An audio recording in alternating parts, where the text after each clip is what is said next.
4, 3, 2, 1. Campeão absoluto da geração 16 bits, o Super Nintendo trouxe tecnologias inovadoras para a época, trazendo melhorias gráficas e sonoras inimagináveis. Elevaram o naipe das produções que saíam aos montes no sistema da Nintendo.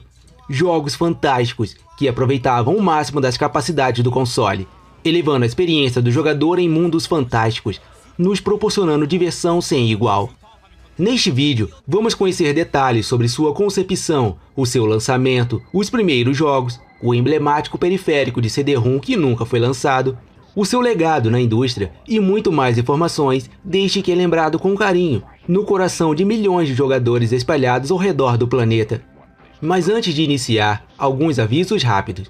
Não esqueça de se inscrever no canal e curtir o conteúdo. Pode ser agora ou no final do vídeo. Mais de 80% de quem assiste os meus vídeos não se inscrevem. O simples ato de se inscrever ajuda bastante nosso trabalho no engajamento do vídeo. A plataforma entende que você gostou, então vai recomendar para mais pessoas, com os gostos parecidos que o seu. Posso contar com a sua inscrição? Eu sou o Ronald Ferreira e sejam bem-vindos ao Videogame Documentários.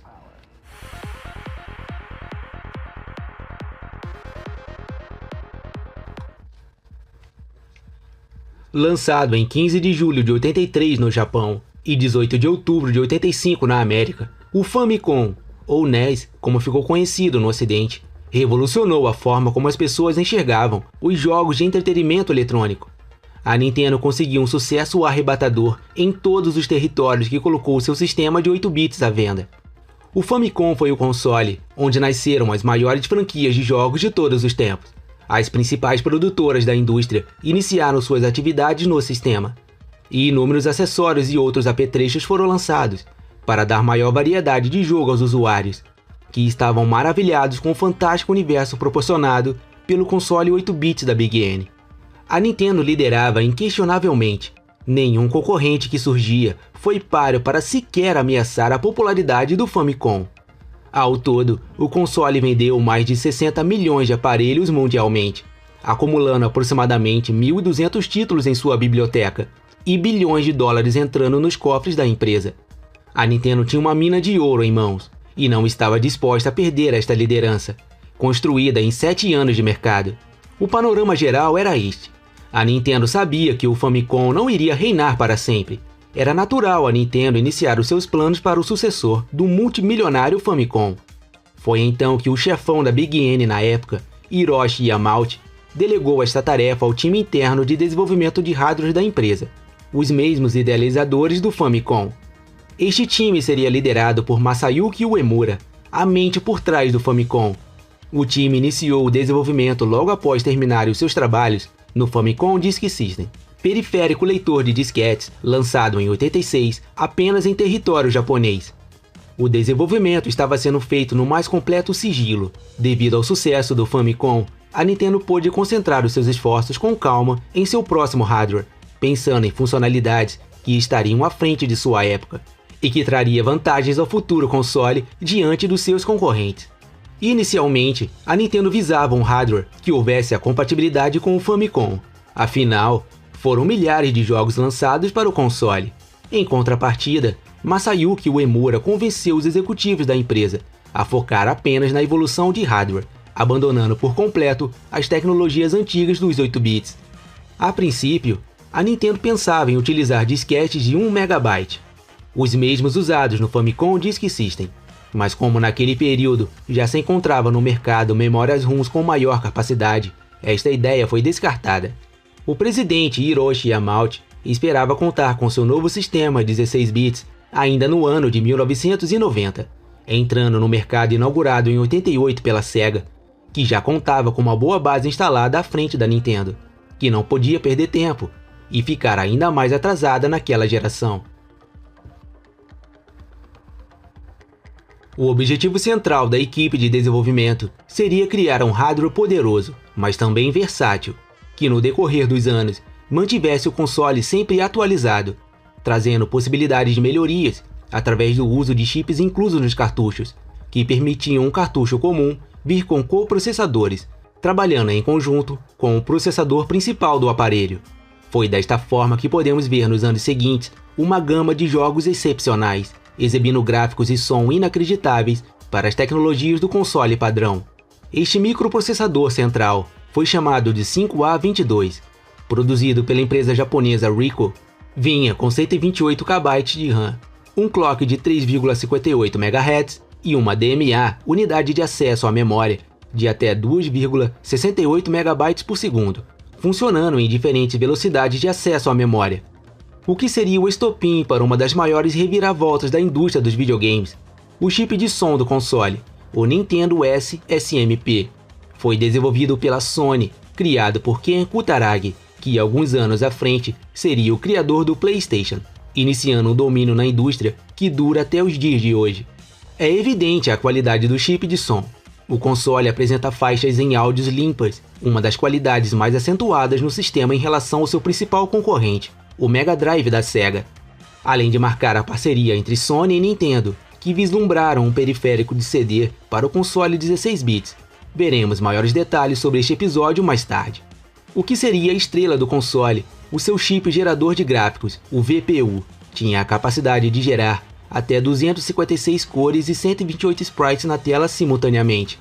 E os sprites eram grandes, de até 64 por 64 pixels, exibindo maiores detalhes em tela, com uma resolução de 512 por 478 na tela de sua TV. O VPU conseguia criar até 4 camadas de pixels no fundo da tela, e seu modo mais famoso e espetacular nos padrões da época, o Mode 7, um efeito que podia criar uma ilusão de perspectiva em 3D, se aproximando, girando ou se afastando, simulando um impressionante efeito tridimensional. Este foi uma das características mais divulgadas do Super Nintendo, algo que não seria encontrado em outros sistemas, não em um console padrão. Novamente adotando o uso dos cartuchos, agora veriam reforçados com a possibilidade, escolhida pelas necessidades de cada produtora, da inclusão de coprocessadores, memória RAM adicional ou SRAM com bateria própria, permitindo o uso de salvamento durante a jogatina. Um dos maiores destaques dos cartuchos do Super Nintendo eram seus chips especiais. Em um cartucho comum, por exemplo, a Nintendo criou o chip Super FX, inaugurado em Star Fox em 93. O chip era usado para criar efeitos tridimensionais inéditos, onde o console sozinho não conseguiria apresentar, impressionando os jogadores com suas naves e cenários totalmente poligonais, algo impensável em um console 16 bits naquela época. A Nintendo revelou oficialmente ao público japonês o Super Famicom no dia 21 de novembro de 88, em um evento privado, exclusivo para aproximadamente 200 jornalistas. Neste evento, estava conduzindo as informações Masayuki Uemura, o designer do aparelho, responsável por explicar as funções do hardware, e de Shigeru Miyamoto, responsável pelos jogos mais famosos da empresa na geração 8 bits, detalhando os novos jogos em desenvolvimento. Havia grande expectativa pelas novidades do sucessor do Famicom. Foi revelado as especificações técnicas do sistema. Durante a conferência, a Nintendo fez uma demonstração técnica de um protótipo, apelidada de Dragonfly, que pelas imagens parece ser a versão final de Pilot Wings, que saiu junto com o Super Famicom em 1990, divulgando um dos efeitos mais chamativos do console, o efeito de rotação Mode 7. A Nintendo também apresentou um protótipo do aparelho e, como veremos a seguir, mudou algumas características em seu design final. Pelas imagens, podemos perceber 3 chaves seletoras, uma de Power, Reset e outra interessante, chamada de Famicom. Como a Nintendo se preocupava em aproveitar a biblioteca do Famicom, foi criado um adaptador, onde seria possível acoplá-lo ao Super Famicom, permitindo jogar os cartuchos do 8 bits no novo console. O adaptador era quase um Famicom completo.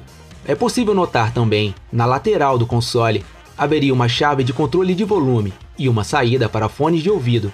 Os controles viriam no formato osso de cachorro. Os botões estavam identificados por letras, nas cores vermelha, do logo da Nintendo. A empresa planejava o lançamento do sistema 16 bits para julho de 89 no Japão, acompanhado das sequências de 2 clássicos que alavancaram o Famicom anos atrás, Super Mario Bros 4 e Legend of Zelda 3, títulos já em produção e que seriam responsáveis por mostrar a potência do hardware do aparelho. Após um ano de revelado, a Nintendo não conseguiu preparar o console no prazo programado. A empresa mostrava, no dia 28 de agosto de 1990, em seu evento próprio intitulado Shoshinkai, o aguardado Super Famicom. Sua aparição pública encheu os olhos dos japoneses. A Big N trouxe o seu design final, jogos de lançamento e uma data definitiva. As mudanças em relação ao protótipo revelado aos jornalistas em 88 foram as cores cinzas no plástico, botões coloridos nos controles, retirada das entradas de fones de ouvido e chave de volume, além da ausência do adaptador Famicom, consequentemente sem a chave seletora. A expectativa pela chegada do Super Famicom era imensa. O público japonês correu às lojas de todo o país para fazer suas reservas.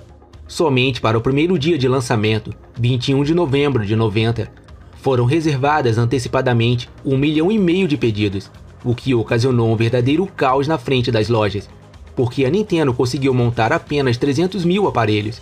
A empresa conseguiu abastecer os compradores da pré-venda apenas 3 dias depois, e como era de se esperar, nos primeiros 6 meses, o Super Famicom acumulou 2 milhões de sistemas vendidos em território japonês. Mais um lançamento soberbo, da líder do mercado por quase 10 anos.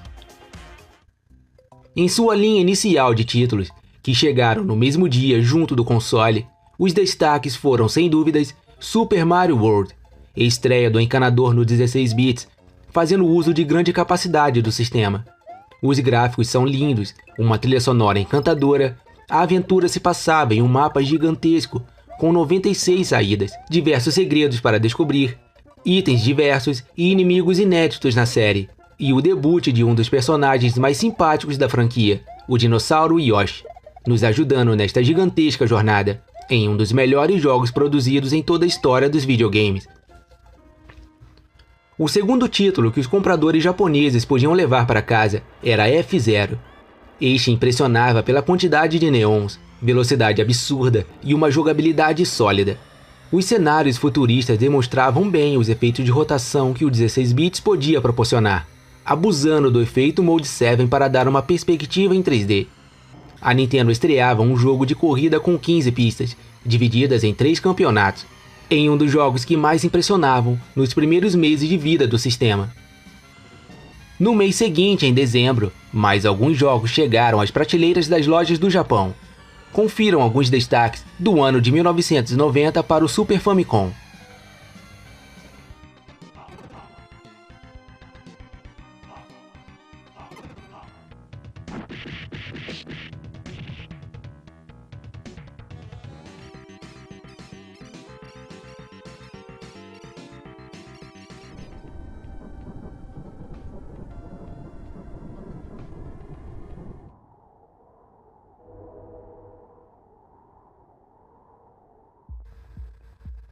Após o avassalador lançamento no Japão, a Nintendo começava a preparar o terreno para o lançamento na América do Super Nintendo, como foi batizado o 16 bits, revelado pela primeira vez ao público americano na feira de eletrônicos Summer Sales 1991.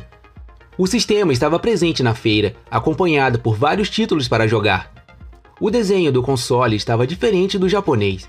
Sua versão ocidental foi desenvolvida pelo artista Lance Barr, que havia trabalhado no design do NES anteriormente, voltando nesta função no 16 bits. No dia 23 de agosto de 91, chegava às lojas o Super Nintendo.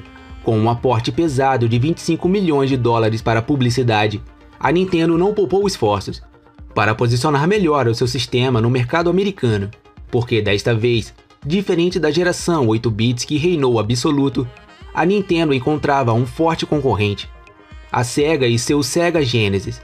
Disponível desde agosto de 89 nos Estados Unidos, o console contava com uma biblioteca ampla de títulos exclusivos e variados, incluindo as produções de esporte, gênero preferido dos americanos, que faziam a fama do Genesis entre os jogadores dos Estados Unidos. Foi neste período que a Sega da América iniciou a lendária campanha publicitária Genesis faz o que a Nintendo não faz, que solidificava a marca fortemente entre os consumidores, reforçados ainda pelo lançamento de Sonic the Hedgehog em 1991 e o lançamento do Mega CD no Japão em novembro de 91. Os americanos estavam felizes com seu Sega Genesis, pois logo mais poderiam colocar as mãos no aguardado leitor de CD. que naquela época era alçado como a próxima evolução dos videogames. A Sega estava voando alto naquele ano de 91. Para se ter uma ideia, até o final do ano, a Sega controlava 55% do mercado, enquanto a Nintendo e seu Super Nintendo, 45%. Mesmo com um hardware potente, bons títulos e uma grande campanha de marketing, sua estreia na América em 91 não estava sendo fácil como ocorreu no Japão no ano anterior. Ainda no ano de 91, iniciaria uma das maiores novelas do mundo dos videogames. Seus personagens principais seriam a Nintendo, Sony e Philips. Vamos entender melhor os episódios iniciais desta trama. Primeiramente, saiu uma notícia neste ano que a Nintendo e a Sony, que produziu o chip de som para o Super Nintendo, firmaram um acordo para o desenvolvimento de um leitor de CD para o 16 bits, produzido pela própria Sony. Esperava-se um hardware robusto, com a capacidade de rodar jogos e também utilizá-los fora do âmbito dos videogames. Havia uma previsão que o leitor de CD estaria disponível no final de 91 no Japão, competindo desta forma com o Mega CD, o periférico do Mega Drive. Parecia tudo de acordo entre as duas companhias, até que a Nintendo firmou o contrato com a gigante dos eletrônicos Philips, que naquele momento também estava desenvolvendo seu sistema multimídia, que mais tarde seria conhecido por Philips CDI. Este acordo entre Nintendo e Philips permitia que os CDs produzidos pela Nintendo rodassem normalmente no CDI, enquanto a empresa teria total controle sobre o licenciamento dos produtos. A Philips iria colaborar com a criação do hardware do CD para o Super Nintendo. Até aqui as coisas parecem meio confusas, não? Pois é isso mesmo, a própria Sony não sabia do acordo. A Philips era uma de suas principais concorrentes no mercado de eletrônicos mundiais. Além da Sony já estar preparando a revelação de um sistema, desenvolvido em conjunto com a Nintendo, na Feira de Eletrônicos CES 1991, onde mostraria o seu console de CD compatível com os cartuchos do Super Nintendo. Com o tempo investido, trabalho e muito dinheiro envolvido, a Sony manteve o planejamento, confirmando o aparelho para o final do ano, e seu nome oficial, PlayStation. Estava nascendo aqui um fenômeno que engoliria não apenas a Nintendo anos à frente, mas qualquer empresa que ousasse entrar no mercado de consoles. Não se sabe o motivo da Nintendo ter firmado um acordo com a Sony para logo depois fechar um contrato com a Philips para o mesmo fim, o de criar um periférico de CD-ROM.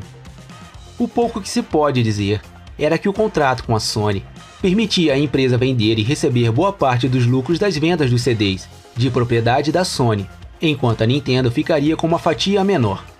Talvez isto motivou a Nintendo a manter os dois contratos, prometendo não cancelar nada do planejado com a Sony. Enquanto isso, em 91, a Sony formava alguns acordos com as produtoras, visando receber títulos para seu sistema. A empresa esperava colocar nas lojas o PlayStation antes da chegada do console de CD da Nintendo e da Philips. Ano agitado para a Nintendo, não acha? Lançamento na América, acordos firmados e concorrência acirrada com a Sega, mas isto não impediu o Super Nintendo de receber jogos incríveis. O principal título do ano, Legend of Zelda: Link to the Past, transcrição perfeita do universo da franquia dos 8 para o 16 bits.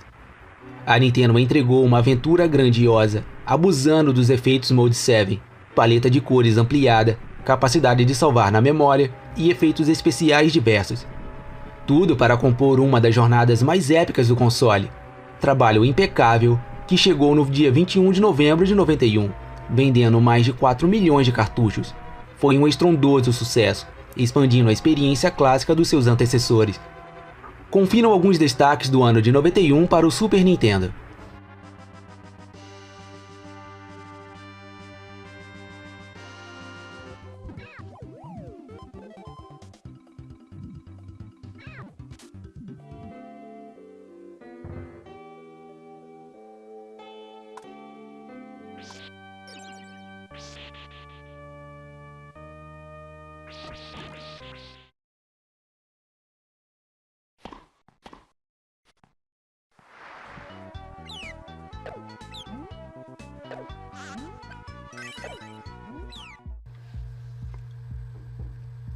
No ano seguinte, em 92, após o ótimo lançamento em terras japonesas, a Nintendo liderava com folgas a corrida pela preferência do público japonês.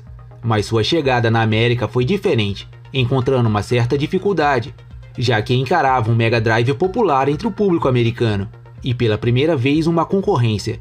Mas a Nintendo tinha várias cartas na manga, que no decorrer dos anos seriam colocadas na mesa, rendendo a liderança inquestionável do mercado 16 bits. Ainda no início daquele ano, a Nintendo iniciaria uma forte campanha de marketing, visando melhorar sua imagem, principalmente na América, atraindo os olhares para seu 16 bits. A campanha The Best Play Here, os melhores jogam aqui, começou a ser veiculada na TV americana a todo vapor, sustentando o lançamento de alguns produtos da empresa. No mês de fevereiro, a Nintendo colocaria no mercado a Bazooka Super Scope. Com um design chamativo nas cores do console, o pacote incluía também um cartucho, o Super Scope 6. O cartucho incluía 6 minijogos, divididos em 2 estilos. Junto com a Bazooka, a Nintendo lançaria o jogo Battle Clash, compatível com o acessório. Ao longo do tempo, mais 10 títulos fariam uso da Super Scope, entre eles Terminator 2, The Arcade Game, e Yoshi's Safari, produzido pela própria Nintendo. Na onda dos novos acessórios, a Nintendo lançaria Mario Paint em maio de 92, cartucho que vinha incluso um mouse e um mousepad. O jogo é bem simples. Se aproveitando das funcionalidades do mouse, podemos fazer desenhos, pinturas e criar músicas, com os sons disponíveis no próprio cartucho. Uma bela novidade da Nintendo, que engrossava as opções de jogabilidade no Super Nintendo.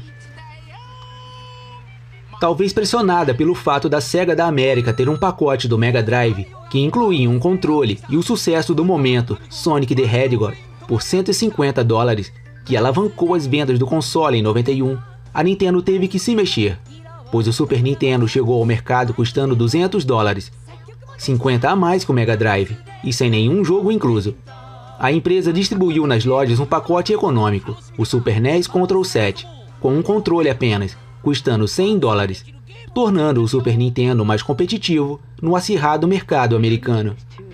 Foi por volta de meados de 92 que o Super Nintendo foi lançado na Europa, trazendo o mesmo design do controle japonês e os controles com botões coloridos. A única modificação foi o sistema de cores PAL-M, se adequando às TVs europeias. Também tivemos a revelação do poderoso chip Super FX, este pensado para ser utilizado incluído nos cartuchos. A Nintendo esperava que as empresas explorassem perspectivas únicas em 3D, algo inédito nos consoles caseiros naquela época.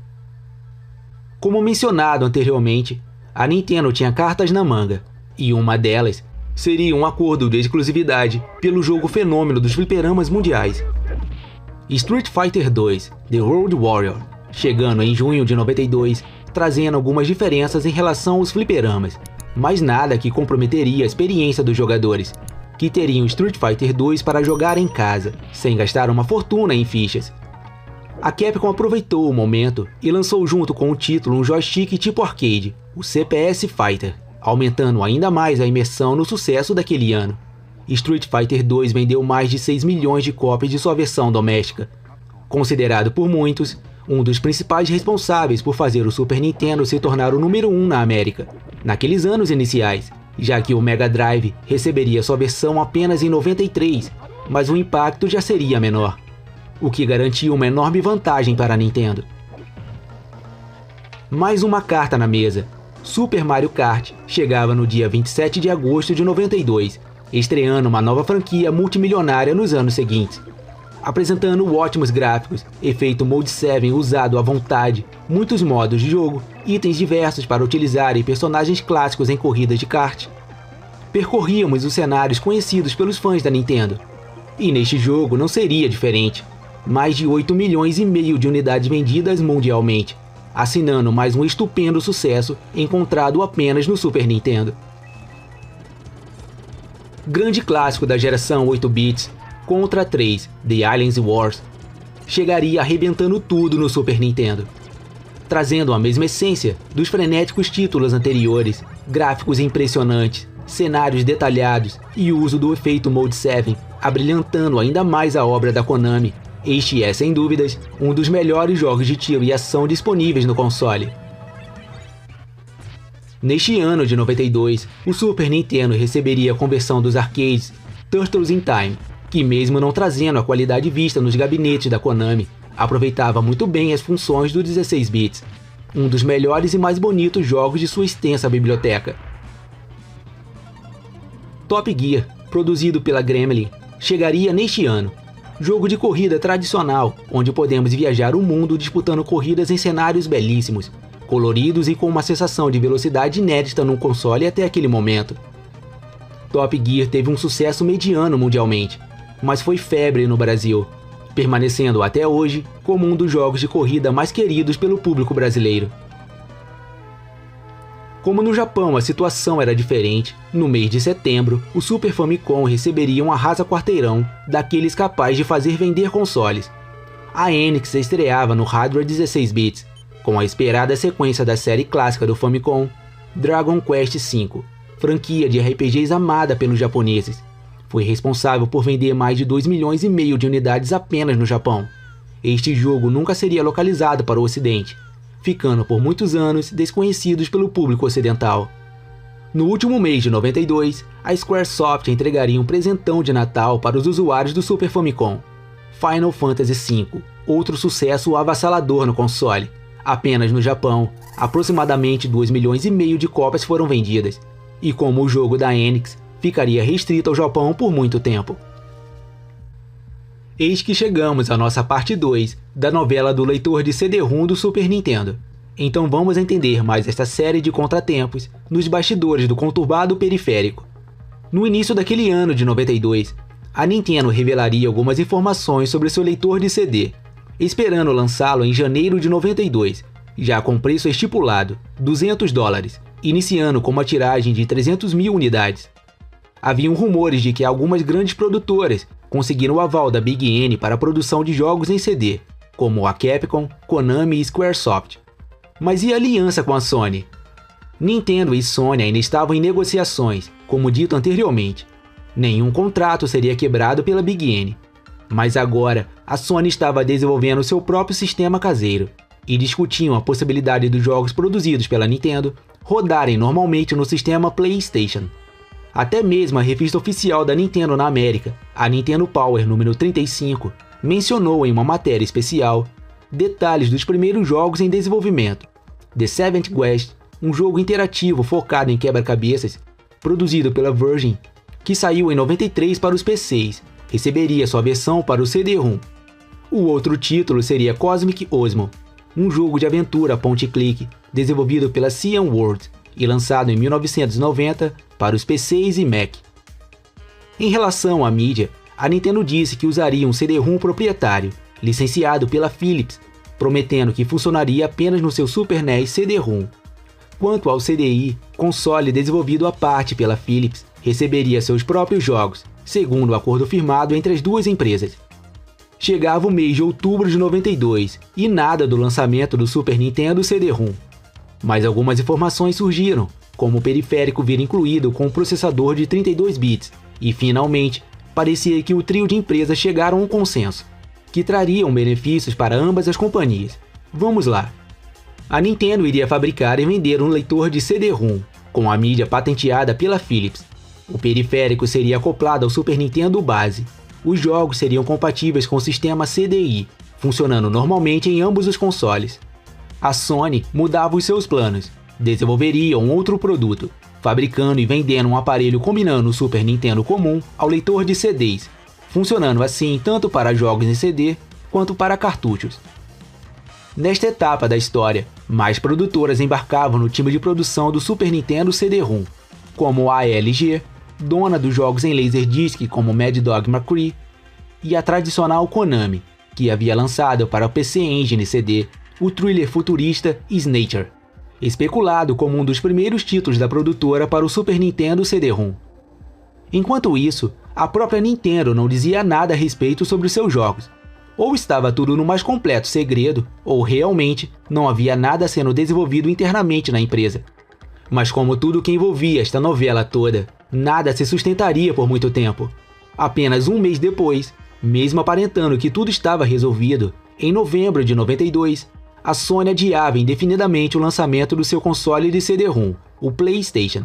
O motivo? Não se sabe, mas pelo menos desta vez, a etapa da Sony nesta parte da novela se encerraria definitivamente, para iniciar uma outra história, que sabemos bem onde foi parar. Mas isso, quem sabe, não fica para um outro documentário. Com a Sony fora da jogada, a Nintendo mostrava os detalhes finais do seu aparelho, chamado oficialmente de Super Nintendo ND. Nada do CD-ROM comum. A empresa desenvolveu sua própria mídia proprietária, evitando assim cópias ilegais de seus produtos e mantendo o controle absoluto dos royalties, prometendo lançar o sistema no início de 94.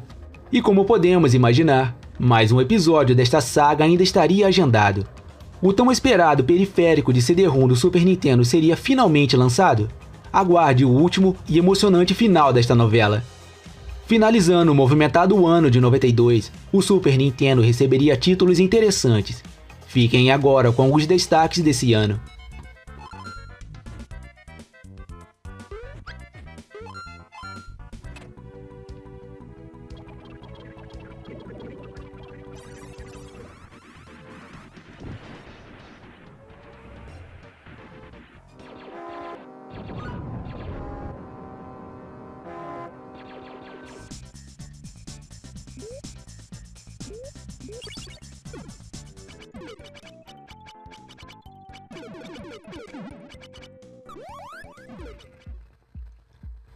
Entrando em 93, a Nintendo ainda travava uma acirrada disputa pelas vendas de consoles na América.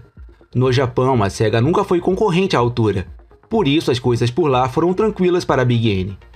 O Mega Drive estava obtendo uma performance impressionante em vendas, muito graças ao lançamento do aguardado Sonic 2, sendo comercializado mais de 1 milhão de unidades apenas na América, além de vir como bônus em um pacote especial junto com o console. A Sega estava firme em 93, mas um jogo reverteria essa situação para a Nintendo naquele ano. Apresentado no ano anterior, o chip Super FX, responsável por funcionalidades que simulavam uma perspectiva tridimensional no Super Nintendo, receberia sua primeira produção desenhada especificamente para demonstrar as capacidades da nova tecnologia. Star Fox chegava no dia 21 de fevereiro de 93, quebrando paradigmas nos 16 bits, encantando jogadores do mundo inteiro. Era um verdadeiro milagre o que estávamos assistindo rodar no Super Nintendo. Os gráficos eram todos tridimensionais, com uma jogabilidade precisa e rotas alternativas para completar os desafios. Somos apresentados à equipe Star Fox, lideradas por Fox McCloud, junto com seus parceiros Sleep, Pepe e Falco. Estava estreando uma das maiores franquias criadas pela Nintendo. O resultado deste fenômeno: mais de 1.700.000 unidades comercializadas, contando com mais de 1 milhão apenas no primeiro dia, se tornando o jogo de venda mais rápida até aquele momento. O público realmente estava empolgado com o título tridimensional do Super Nintendo.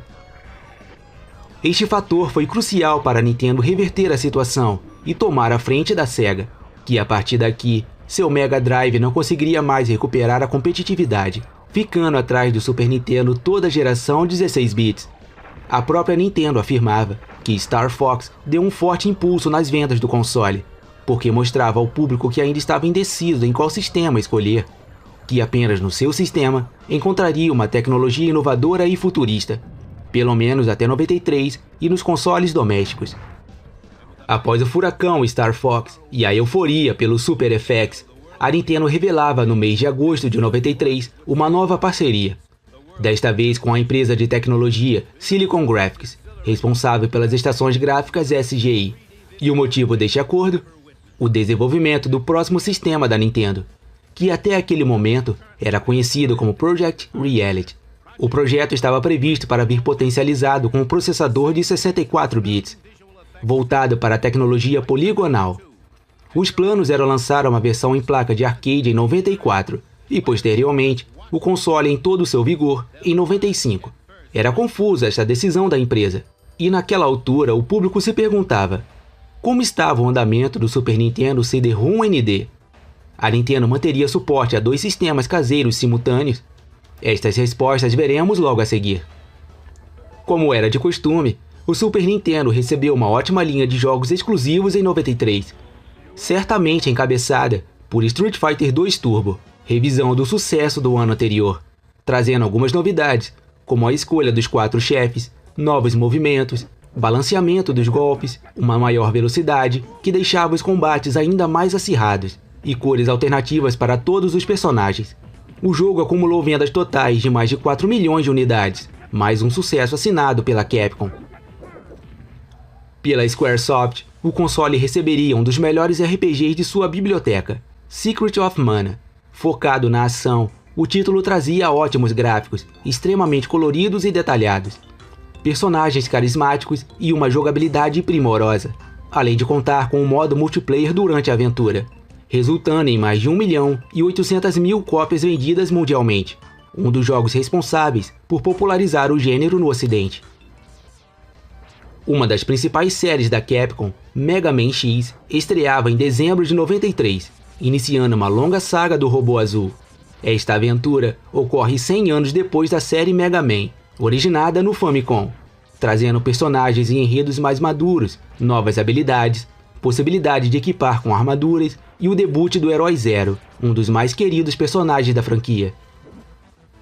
Ainda pela Capcom, viria Final Fight 2. Diferente de sua primeira versão, desta vez foi desenhado especificamente para o Super Nintendo, aproveitando seu hardware, exibindo bons gráficos, ótima trilha sonora e jogabilidade variada, disponibilizando 3 personagens para escolher com características diferentes, além da opção de finalmente jogar partidas em dupla, um grande clássico no console. Mas então vamos lá. Como andava o Super Nintendo CD-ROM ND? Havia um forte burburinho nos bastidores da indústria em 93, que a Nintendo não continuaria seu periférico em disco. Vamos conhecer o último capítulo desta temporada de uma das maiores tramas da indústria dos videogames. Na área de produção dos jogos, os rumores continuavam, dizendo que a Konami, Namco e Bandai, gigantes japonesas, estavam direcionando projetos para o CD-ROM, além da Squaresoft sugerir que Final Fantasy VI sairia para o periférico, se aproveitando de suas funcionalidades. Enquanto isso, nada da Nintendo mostrar ou até mesmo revelar alguma informação sobre o leitor de CD. Estávamos em junho de 93, e a imprensa já acreditava na morte do aparelho. Como visto anteriormente, foi no mês de agosto daquele ano que a Nintendo traria ao público um novo acordo, agora com a Silicon Graphics, para a produção de sua próxima geração de consoles. Quais as consequências dessa parceria com a Silicon Graphics? O projeto Super Nintendo CD-ND estava oficialmente descartado, decisão tomada para focar no desenvolvimento de seu hardware 64 bits. A Nintendo estava alocando um grande aporte financeiro em sua produção, desta forma priorizando o futuro console. Esta decisão tomada pela Nintendo teve alguma base de fundamento. Vamos analisar o cenário dos jogos em CD-ROM naquele período. A Sega lançou o Sega CD em 91, e após 2 anos de mercado, tinha vendido poucas unidades, contando com uma biblioteca reduzida, sem muitas diferenças em relação ao que era visto no Mega Drive, por exemplo. E as produções que realmente faziam uso das especificações do aparelho, como os jogos em Full Motion Video, apresentavam uma baixa qualidade, afastando os potenciais compradores, que não viam muitas vantagens em adquirir um sistema CD-ROM, ao invés de qualquer console base de 16 bits. Além disso, a própria Nintendo parecia não acreditar no futuro do periférico. Pelo que entendemos, a companhia não sabia como entregar uma evolução real neste hardware. Seria uma aposta muito alta, e naquele ano de 93, finalmente o Super Nintendo estava competitivo no mercado, reforçado pelo chip Super FX, que este sim, trouxe uma evolução impressionante ao sistema, e sem gastar fortunas na produção de um novo hardware. Mesmo que tenha desistido de lançar o Super Nintendo CD-ROM ND, a Nintendo manteve seu acordo com a Philips em vigência, liberando algumas franquias para serem lançadas no seu sistema Philips CDI, que chegou ao mercado em 1990. E para este sistema, chegavam 4 jogos dos maiores nomes da Nintendo, muito controversos, são considerados os piores jogos da franquia. O primeiro deles foi Link, The Faces of Evil, título de ação e aventura, estrelando Link. Temos um mapa central onde acessamos os cenários. Os gráficos têm uns tons pastéis, até que interessantes, e como novidade, a inclusão de cinemáticas em Full Motion Video, estilo anime, que de um modo geral, não combinou nada com o universo da série Zelda. Zelda, The Wind of Gamelon, lançado no mesmo dia que Faces of Evil, herdam o mesmo estilo gráfico e sonoro, mudando a história, com a personagem Zelda como protagonista da aventura.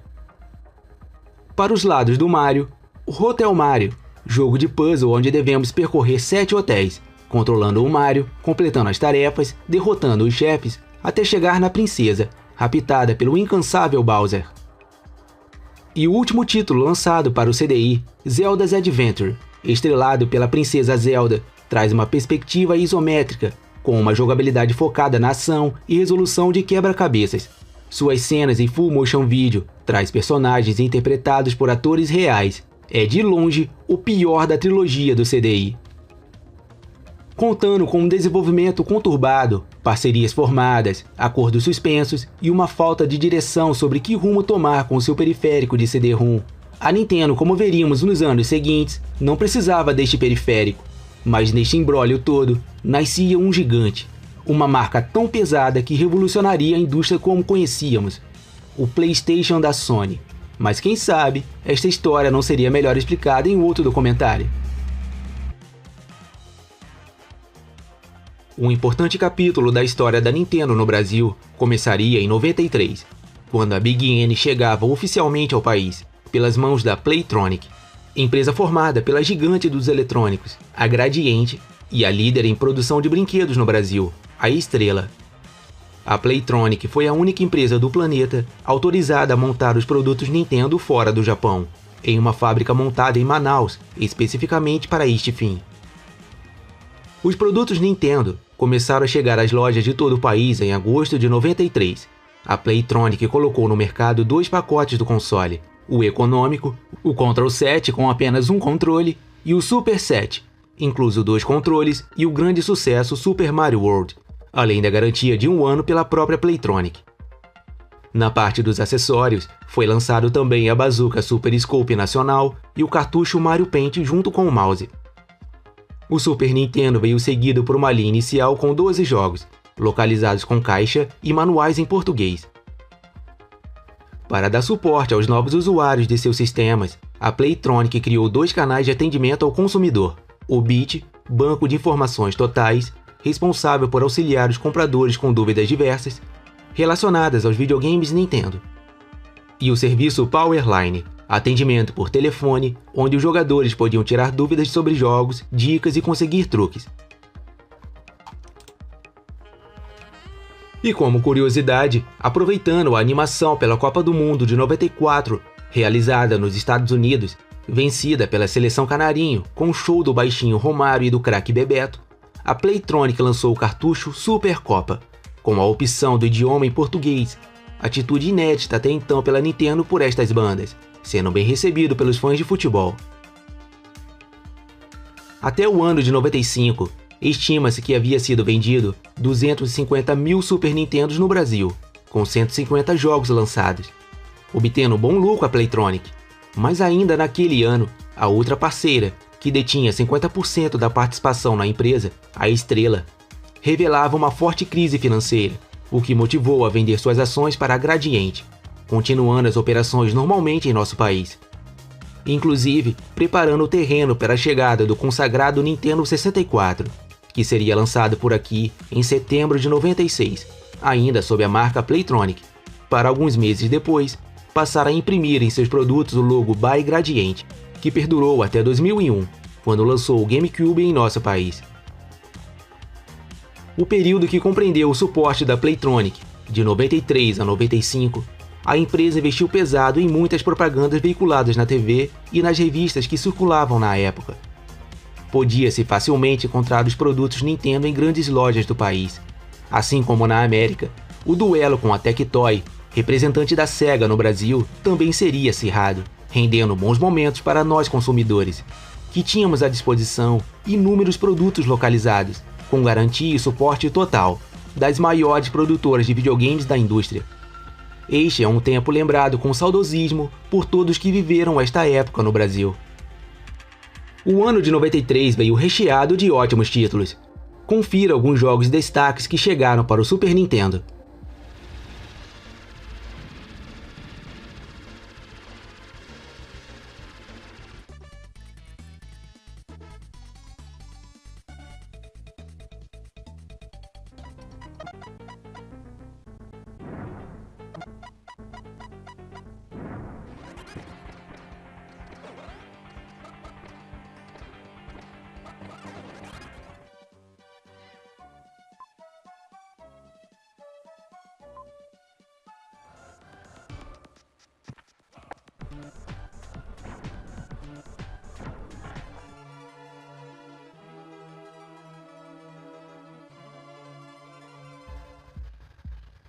Finalizamos aqui a parte 1 deste documentário, sobre a história de um dos videogames mais amados do planeta.